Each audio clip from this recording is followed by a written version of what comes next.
All right, so this should be me going over this with you. If you've just decided you're going to watch this, that's the problem some of you are having with the test. I ask you to do practice and you wait for me to do it. So I'm just going to say this again, like the directions the sub gave you.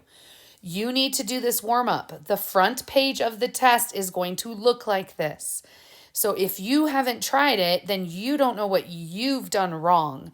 I'm not taking this for a grade, but I will on the test. And so you're kind of grading yourself. So if you didn't follow directions and you've come to this because you're just going to copy stuff down, I would strongly suggest to you right now to pause and work it, because this is not going to help you get ready for the test. Okay? So pause and work it if you have not. Hopefully you have, because this is what the test is going to be like. So on the test, you're going to be given something like this, where you have 6 equations. You have, right now, you have 1, 2, 3 equations, right? And so you have 6 things they're asking you to do, and then down below you have graphs. Okay, and so these are going to be some of the graphs. If you notice the first 3 right here, don't even ask you for domain and range. They're just asking you to write the equation. And so you can write the equation in the line above and then just put the letter. I'm fine with that. Okay, some of them do ask you for domain and range. I do think there's a mistake on this the third graph on the second row. I do think there's a hole in it. And so I know the test will have a hole in it, but my computer was being weird and I had to turn it into a PDF. And so now I don't see the hole anymore, but we're just going to go with it. Okay, so the first question wants me to take f of x and divide it by g of x. Oops. Okay, so I'm going to take f of x and I'm going to divide it by g of x. So f of x is x squared plus 4x plus 3 divided by g of x is x plus 1. Okay, you cannot divide by 0, so I know my answer up here needs to say x cannot equal a negative 1. I know that's my restriction because you can't divide by 0. Now, this particular problem, and some of your assignment questions were like this, can be factored. Can't the top be x plus 1 and x plus 3? And the bottom would be x plus 1. So now I can cancel these. These are the same, so they divide to 1. And my answer is x plus 1, where x can't equal a negative 1. So if you look at this, that means that I know that x plus 1 looks like a line. And if I look down below, the only one that looks like a line is this third one. And so it's A. This is what I was talking about. My hole is at a negative 1. So if I go to a negative 1, there should be a hole in the graph right there. And there is on the thing that I think I passed out to you, but there is not because of the PDF thing I had to use. If not, I'll just put a hole in it, but there's a hole there. Okay, so my domain is not all real numbers because you can't use a negative 1. So I would do a negative infinity to a negative 1 and then a negative 1 to infinity because I can't have it be a negative 1. And then if I look, that hole is at a negative 1, 2. So that means my range is from a negative infinity to 2 and from 2 to infinity. So that is my domain and range. And so if it asks for domain and range, then I have to give it. Okay. All right. On the next equation.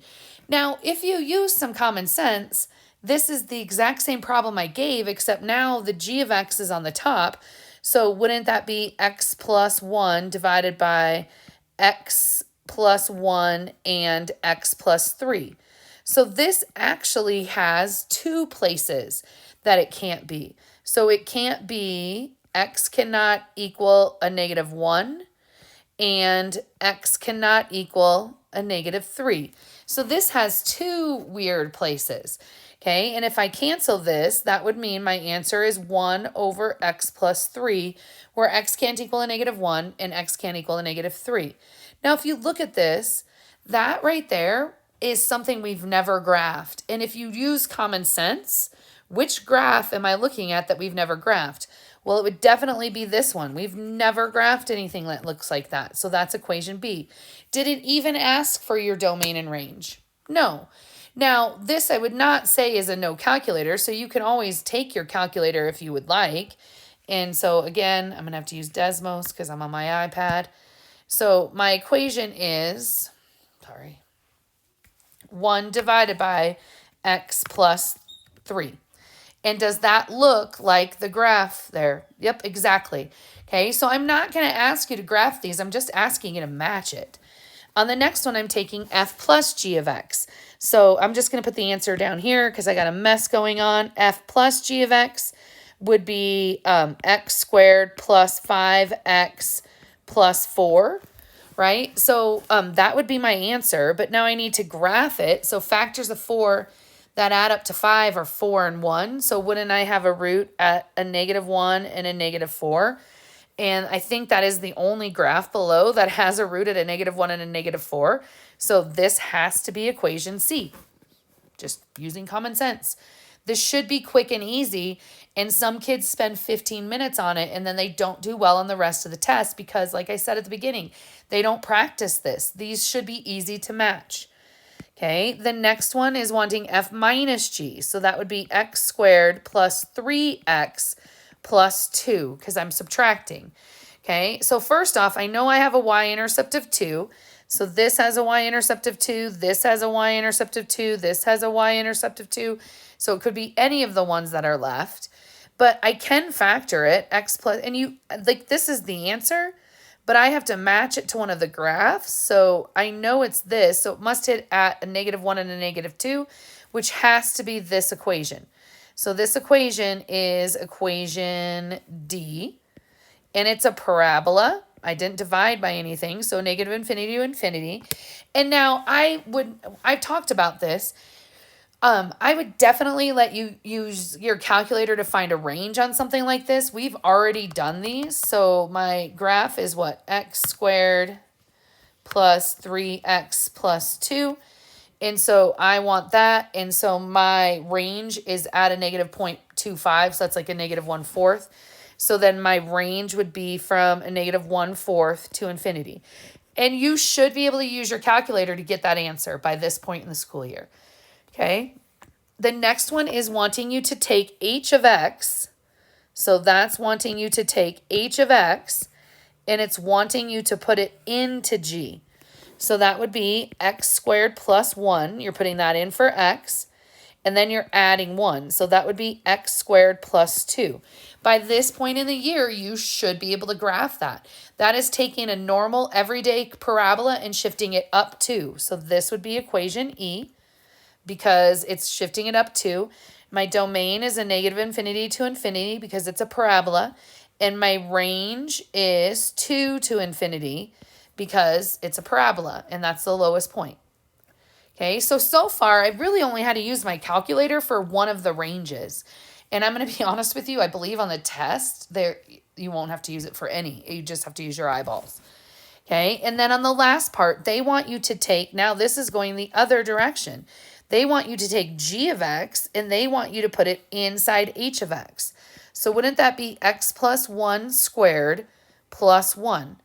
Now, nowhere does it say you have to simplify. It just says match the equation. So that right there is in vertex form. Isn't this going left 1, up 1? And so this is equation F. And that's all I have to do on this is match the answers to the equations. Okay? All right. So this was your warm-up. Again, if some of these, I think I took off. I did not print this page. This is what we were doing today, and we're not ready for this, so we're going to get there. But I did print this side. So it wants you to graph the original function, right? So it wants me to graph the original function, and then it wants me to show exact coordinates. Some of you guys are going to ask this. I'm going to want this just like this on the test. So if you have not done the backside yet, I need you to do it now. I need you to pause this, and I need you to do it because me doing it for you isn't going to help.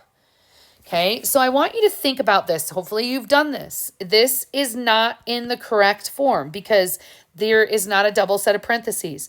So you're going to have to take out the negative sign. Negative, and this would be x minus 3 and then minus 1.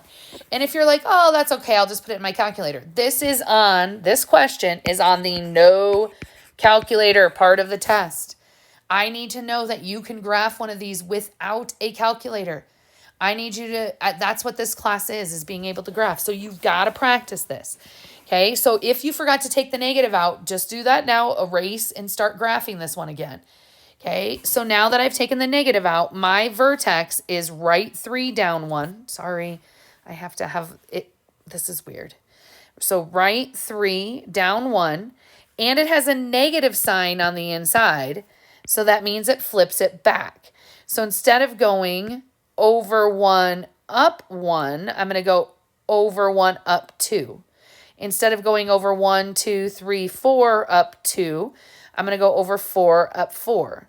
That is all the points I need for this. Now, some of you do not like what I just did. You just want to put numbers in. Well, so if you know it goes back and it starts at 3, then you can take and you can put 2 in there, right? So if I did 2, geez, sorry, I can't get my hand in the good place for this. So if I make a table and I put 2 in, okay, that would say 2 square root of a negative 2 minus 3 minus 1. Well, 2 minus 3 is a negative 1, but then you're taking the negative of it. And the square root of 1 is 1. So this would actually be 2 minus 1, which is 1. And if you look, I have a point at 2, 1. And then you use a little common sense. You can't put in 1. That's not going to be good. 0 is going to be a 3. That doesn't work. But if you put in a negative 1, that would be my next one. If I put in a negative 1, I would have a negative 1 minus 3 minus 1. Well, that would be a negative 4, and then a negative of it, so that would be positive 4. Square rooted is 2, so this is 4 minus 1, which is 3, which if you look, that's where that point is at. So I do not care, but you're going to have to be able to graph one of these, and it's going to have reflections left and right. So you got to practice these. So my domain is a negative infinity to 1, 2, 3.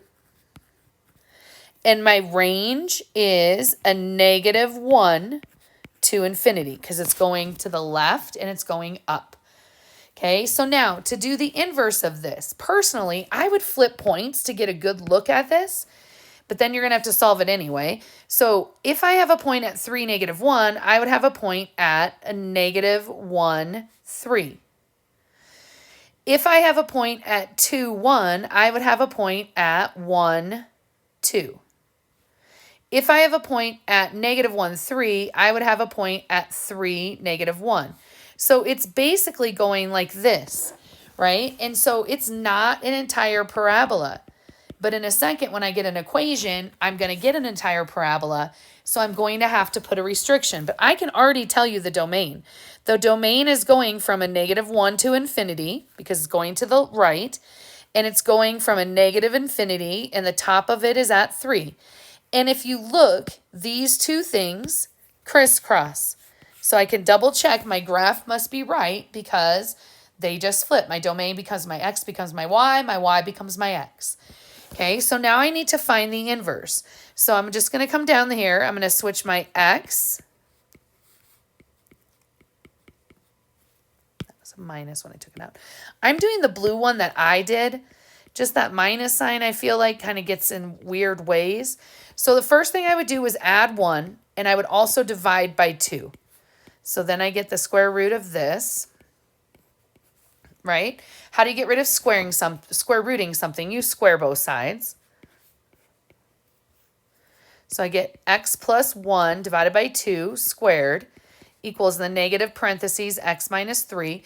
So then I would bring the negative to the other side, which makes sense because doesn't putting a negative on the outside make it go down, which my graph is going down.